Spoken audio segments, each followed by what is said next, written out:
It's difficult to find the words to describe how I feel about Gloomhaven 2nd Edition. I played and loved the original, but I never reviewed it. I did, however, review Jaws of the Lion and Frosthaven, and the thing is, most of my praises and complaints about those games could be applied to Gloomhaven 2nd Edition verbatim, and I'm not a fan of repeating myself. I guess I should start with this. Is Gloomhaven 2nd Edition an improvement over the original? Yes. Yes, yes, yes. It's such an improvement that it makes the original Gloomhaven look like complete trash by comparison. Cephlaofair took the improvements from Frosthaven, as well as everything they learned about designing it, and then rebuilt Gloomhaven with it.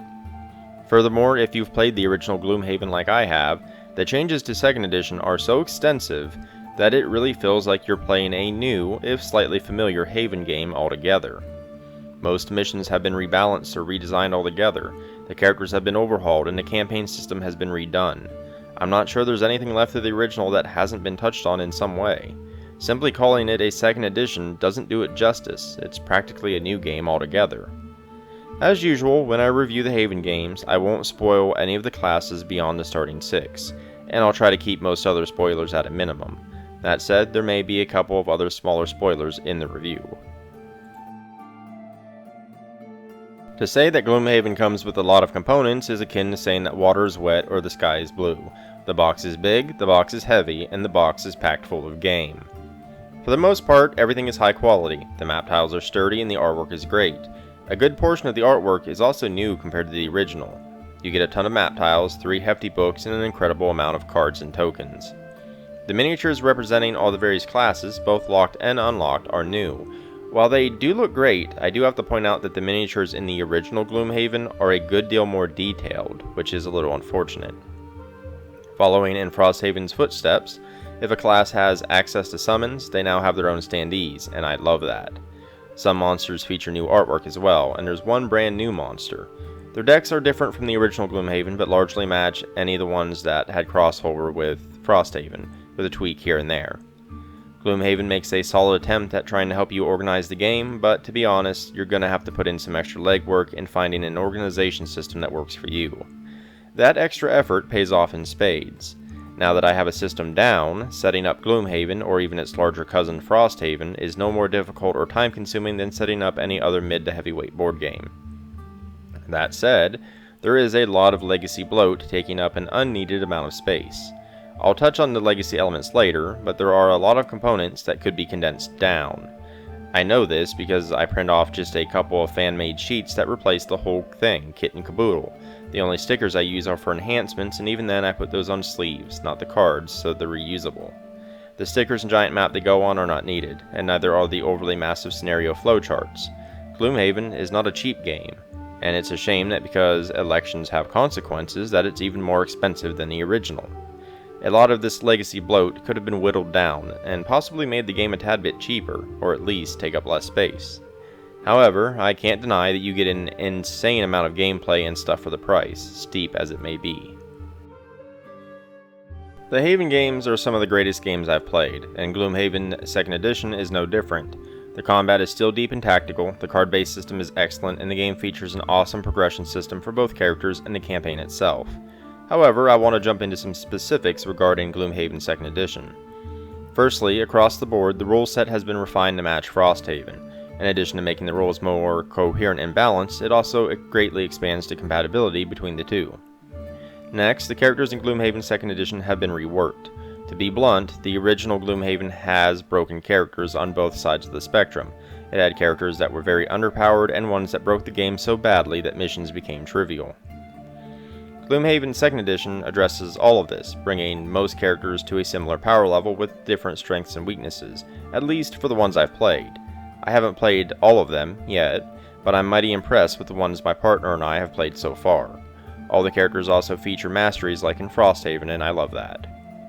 It also makes these characters more fun, with more varied options. In fact, I specifically sought out characters that I didn't like in the original, and ended up loving them this time around. Most of the missions have been redone to varying degrees. While I did recognize some, most felt like brand new missions to me. The difficulty curve has been refined as well. You no longer face a strangely difficult mission right from the jump, but later missions spike appropriately. Items and their progression have largely been redone, and for the better. There are a lot more battle goals and personal quests that have been better streamlined so that they're more reasonable to do without getting trapped during certain points of the campaign. The campaign itself has also been overhauled.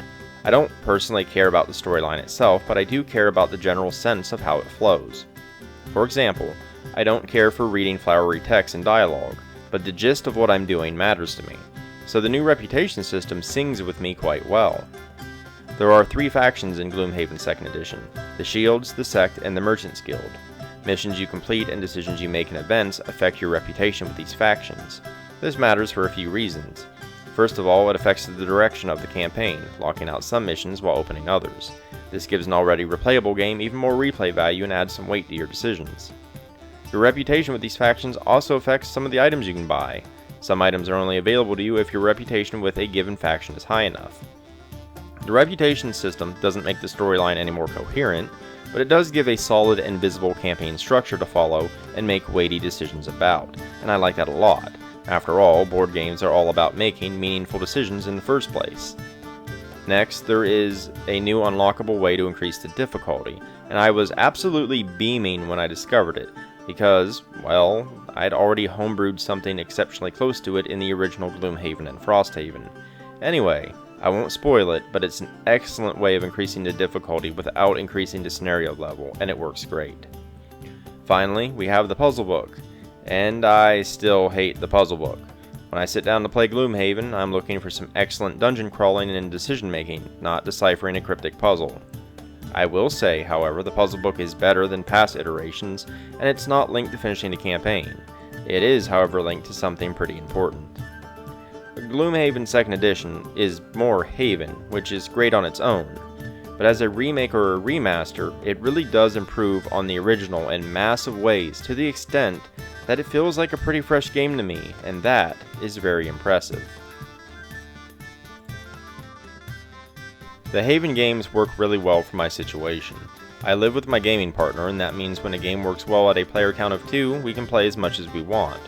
All the Haven games play well at 2, and playing these games often is the best way to play them. Gloomhaven 2nd Edition is no different. This is a controversial opinion I hold, but as much as I love the Haven games, I'd never recommend any of them to anyone who is hoping to play a single mission once a week with their gaming group. The game just doesn't work when you do that. Progression moves at a snail's pace, the mission structure and story, if you care about it, become incoherent, and things are just straight up going to be forgotten. Something you learn about one week may not come up again for months at that speed. Even playing every day, it took my partner and me an entire week to unlock a new character. Let me put it this way. When the game was being designed, do you think playtesters played that way? Do you think that playtesters played one session a week and called it quits before the next one? Of course not. The game would never see the light of day if they did. While on paper the designers might know people will play that way and will assume it works fine, take it from me, who has taken several attempts at game design, what sounds good on paper never survives contact with reality. Ever. That may seem like I'm framing this as a negative thing, but I'm not. I'm of the opinion that folks need to play their games more anyway, as opposed to several $1,000s of boxes collecting dust on a shelf that's only disturbed when a new one is added beside them. What I'm saying is, playing Gloomhaven 2nd Edition, or any Haven game, often, is very, very rewarding.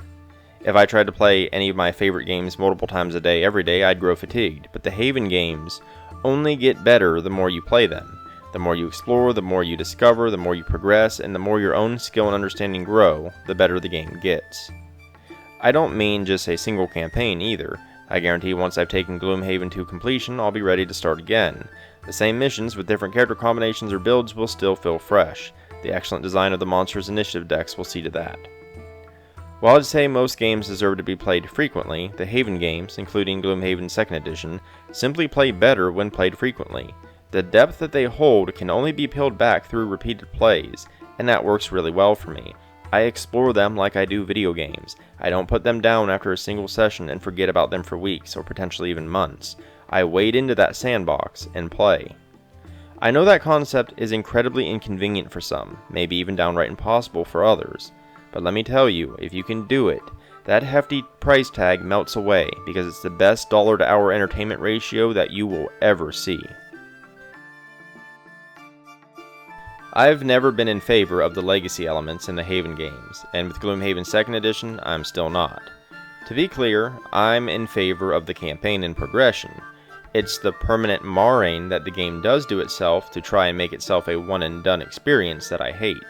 Gloomhaven 2nd Edition and the other Haven games are some of the worst possible experiences I could think of to tack such a stupid thing onto. If you played Gloomhaven 2nd Edition straight, used the stickers, chose to play it once through and never again, you would be left with a $200 decoration at best. At worst, garbage for a landfill, which is one of the things board games are explicitly great at not being. On top of that, you will have experienced maybe 30 to 40% of what the game has to offer, probably less. Look, Gloomhaven 2nd Edition has so much depth, content, and replay value that I could drop all other content from my channel and just make videos about Gloomhaven, and I wouldn't run out of things to do to make about it for years. The game is big enough to have a content creator solely dedicate themselves to it. Any attempt to make it a throwaway game feels downright incredulous. The most frustrating thing is that there's nothing in it that requires being a legacy element to work. The massive map and stickers are easily replaced with a pencil and a couple of sheets of paper that fans have already made. Heck, Cephlaofair even sells reusable stickers themselves because they know there's a market for them in the first place. It's not about spitting on the designer's vision because they offer you a way to bypass it themselves, assuming you're cool with throwing down even more money after buying their $200 game. Cephlaofair even sells mercenary packs now with new classes. Who do you think is buying those? People who've just started playing for the first time who already have 18 characters they haven't played yet? Highly unlikely. The legacy elements are an ugly stain on the game, and I'll die on this hill. I don't care about the story in board games, or rather, I don't care about pre-written ones. The best stories a game can tell are the ones told organically through its mechanics. The mission structure, reputation systems, and event cards all tell an organic story of a ragtag mercenary's adventures in Gloomhaven. Having to read a ton of pre-written flowery writing, storylines, environmental details, and character dialogue only gets in the way. First of all, the story does not mesh with a band of mercenaries that retire and rotate out with brand new faces. If you meet a character, the next time you speak to that character, they may speak to you like your old friends, when your new characters have never seen them before. It's inconsistent. Furthermore, the mission structure isn't linear. Unless you intentionally try to follow individual threads to their completion, you're never going to remember the details. A character might give you a quest, but it could be several sessions before you end up taking on that mission, and if you actually do play weekly, good luck with that. While I like reading the events, reading the mission intros, mission endings, and other flowery bits that love to insert themselves in the dead middle of your gameplay is tiresome. Furthermore, it's all written like a novel. It forces someone at the table to try and be a skilled narrator, who can at least give a little voice acting to different characters and descriptions. It's not that I want it gone, I want it cut down. Tell me what I need to do, and let the gameplay tell the story. Demons took over a temple? Cool, I'm on it. I don't need detailed dialogue from a character telling me about it. I don't need to know about the intricate stonework as I approach it, or how I got a thorn in my right butt cheek as I move through the brush. I know not everyone feels this way, but for me, scripted stories are best told through books and movies. I think organic storytelling is where board games and video games truly shine, and that anything else is just a roadblock to it. Gloomhaven 2nd Edition is an excellent game for two reasons. The first is because the Haven games are excellent and it is a Haven game. However, the second reason is that Gloomhaven 2nd Edition took the very flawed existence of the original and improved on it greatly. It made the bad parts good and the good parts even better. It's incredibly impressive just how much it feels like a new game altogether. The legacy elements are still an ugly stain, but they can be bypassed with some effort, and I do have a handful of component criticisms. But I ultimately haven't been able to stop playing the game since I picked it up. I can't deny that the original Gloomhaven was also great, but it was also rough work, a spiked and venomous caterpillar finding its place in the world. It paved the way for Jaws the Lion and Frosthaven, which helped forge its cocoon and evolve into the beautiful butterfly that is Gloomhaven 2nd Edition. It's no simple cash grab or a recycling of old content for fresh money. It's a reimagining, an artistic revision that allowed a team to apply the skills and experience they gained over the years to bring out the full potential of the initial catalyst that first ignited the flames of the Haven games into the world. I'm giving it my Golden Shield Award. If you enjoyed this video or found it informative, consider liking and subscribing. It really helps me out a great deal. I've also got links down in the description below, including to my website where you can find the bulk of my written content, but also to my Patreon, Ko-fi, social media, and more. But in any case, thanks for watching, and until next time.